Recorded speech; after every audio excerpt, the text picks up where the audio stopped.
Sup folks, James of Welsh Gaming News here, and Bungie are still to this day defending the cost of Destiny's The Taken King. As you know, they're charging it at £40 or $40 US.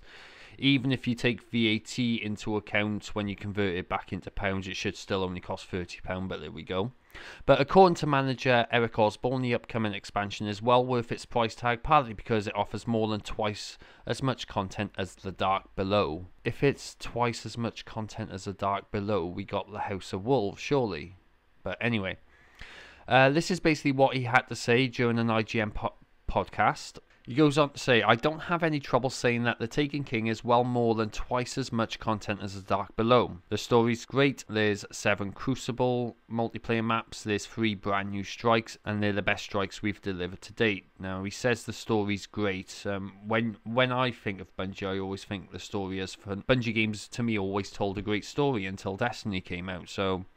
Okay, he continues to say, we've got the Dreadnought, which is not just a new destination to explore, it's really deep and layered. There's tons of little secrets and things that you can collect, and riddles and clues and stories and quest logs and more guns and more gear and exotics. Now, with regards to the gear, they have stated that there's going to be more gear in The Taken King than there was in the vanilla game of Destiny. He keeps going on to say, we've got 3 revised strikes that are existing from the vanilla Destiny, but with the Taken infused in them to change them up for the first time. We've got the King's Full Raid.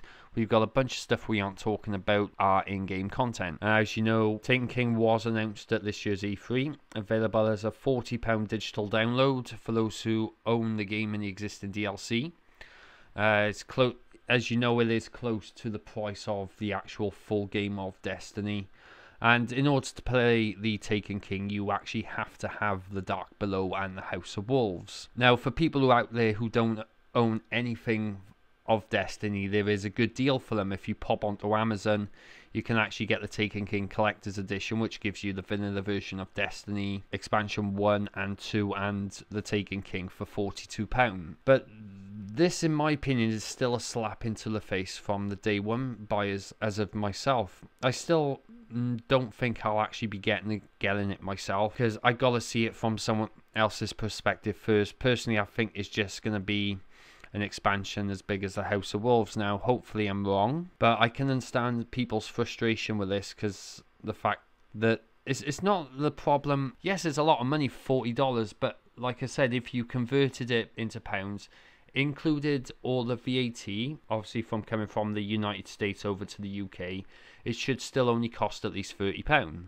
So where they getting this other £10 from? But this is Activision we're talking about, and as you probably know, with Activision, they've released now Prototype 1 and 2. They've released a Biohazard bundle, but if you look on the Xbox Game Store now, they actually got them separate. You can get the first Prototype for £20 or Prototype 2 for £30, and they're basically ports of the PC, from the PC over to the Xbox One.